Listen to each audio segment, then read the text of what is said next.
Hi everyone, my name is Cynthia. Let's talk books. Today I'm here to talk about a book that just released today. So if you're watching this video, you can get your hands on this book. It is a book that I received free via NetGalley without any obligation to talk about it. But it's by one of my favorite authors, so you know I had to talk about it and do a dedicated review for the book. This is The Daughter of Dr. Moreau by Silvia Moreno-Garcia. So, premise of the book, it is a kind of a retelling of H.G. Wells' The Island of Dr. Moreau, but I'll get to that in a few minutes. We begin the story with Carlota, who is the actual daughter of Dr. Moreau, this scientist who lives on a small hacienda in the Yucatan Peninsula in Mexico. There he is doing his experiments with the help of only a handful of people on this small hacienda, so it's secluded. And then slowly we begin unraveling what is actually happening on this small hacienda when the son of the owner of the hacienda comes in and disrupts the life of the people living in the hacienda. So let's talk about some of the themes. One, this update to the island of Dr. Moreau. After reading this book, I went and read H.G. Wells' book, and I have to tell you, Silvia Moreno-Garcia so improves on H.G. Wells. The H.G. Wells novella, it's short, it's impactful, but it's really kind of basic. It's a very 19th century kind of novel, and Silvia Moreno-Garcia not just updates it, but I felt like really digs into the themes and the possibilities that were there in the original story. It makes it so much more interesting and easy to follow. So I think you don't need to read H.G. Wells' story in order to read this book, and in fact I don't think you should bother reading the original unless you really like H.G. Wells or are interested in that particular thing. I just don't think it's necessary.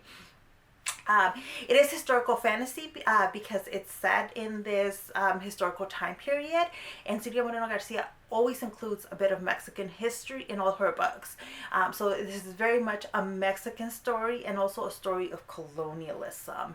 Dr. Moreau is here, it's in Mexico as an Englishman. His daughter, however, is very much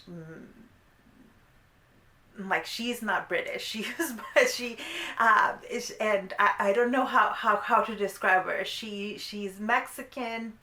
She has a lot of Mexican sensibilities of the time period, but also she holds a privileged position as being the daughter of this British man.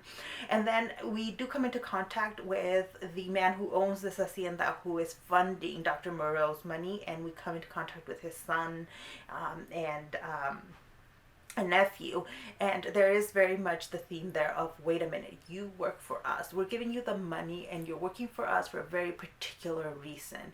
We need labor. This is why Dr. Moreau has been engaged by these wealthy hacendados, is that they want cheap labor. They know slavery is going to end, that there's going to be more rules coming in, and they want cheap labor. And so that's a theme that keeps coming up over and over in the story, in the way people interact with each other, in the way in which people are allowed to think of one another.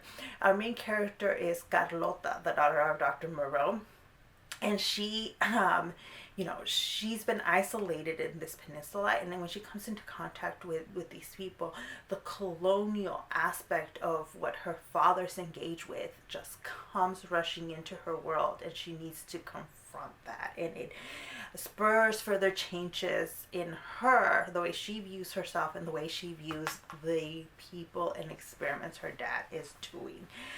So there's also a lot of discussion of the Yucatan Peninsula itself. Silvia Moreno-Garcia understands history so well, and as a result doesn't need to hammer you in the head necessarily with the history. It's there sometimes subtly. This is probably the book in which it's there less subtly, but it's still very much, it's there, just as an FYI. So one of the other big themes here is the experiments.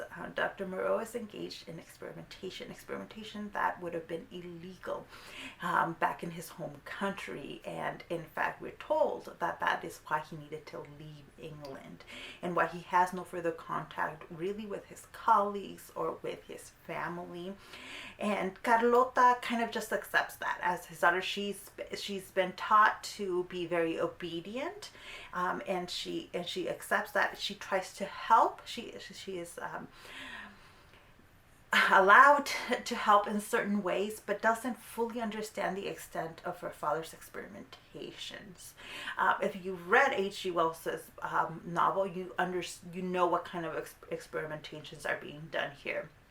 So in my original review of this book, I talked about how there's quite a bit of body horror, and there is when we talk about the experimentations. I don't want to give away kind of what is happening, because that's kind of one of the secrets in the story, is Carlota wanting to help her father more with these experiments and trying to understand what exactly he's doing, and understanding what the ethical trespasses that her father has engaged in his experimentations.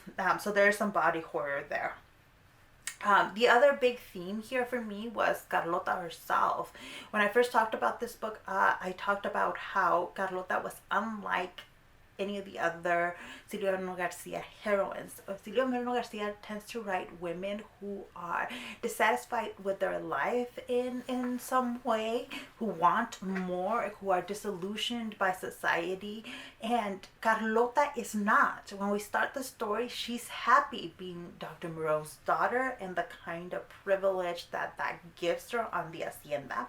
She's not interested in the outside world, and you'd think maybe a young woman in her age who is, could be getting married at this time, would be interested in going to town and meeting young men, etc., etc. She's not. She accepts everything her father tells her and almost exclusively behaves in all the proper ways that she is expected to. There is some leeway because they're in this isolated hacienda, but she pretty much is happy where she is and how the situation is. However, not everybody on the hacienda is happy. And especially when outsiders enter the hacienda, her world expands and she begins changing. Although that change is also forced on her by some of the circumstances, some of the plot that occurs.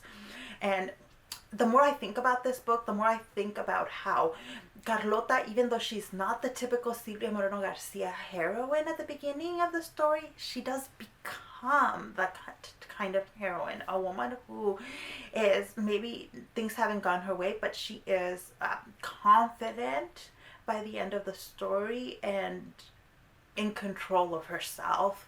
And that is how all of the Silvia Moreno-Garcia heroines end up at the end of her stories. And so that is one very feminist, and it's something I really, really love about Silvia Moreno-Garcia's writing.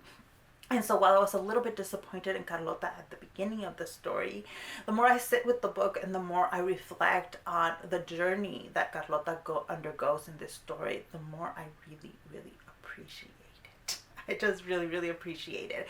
There is another character in the story, very close to Carlota, another female character that I think is very much a Silvia Moreno-Garcia heroine. This is a character who knows what she wants, is willing to fight for it, and is just constrained by the circumstances, the social, political, the people around her. Those are the things that are holding her back, and I think that is very typical of the Silvia Moreno-Garcia heroine. So this is a book that is very, very good, that I recommend, that I hope people will pick up, because there's so much to dig into here. And so if you've read the book, or once you read the book, come back and tell me about it. Tell me what you think about it, what stood out to you, because I really want to have some more in-depth discussions about this book with people. So please leave all your comments, all your questions down below. And of course, if you read it, I want to hear what you think and what stood out to you. Thank you so much for watching this video, and I'll see you in the next one. Bye.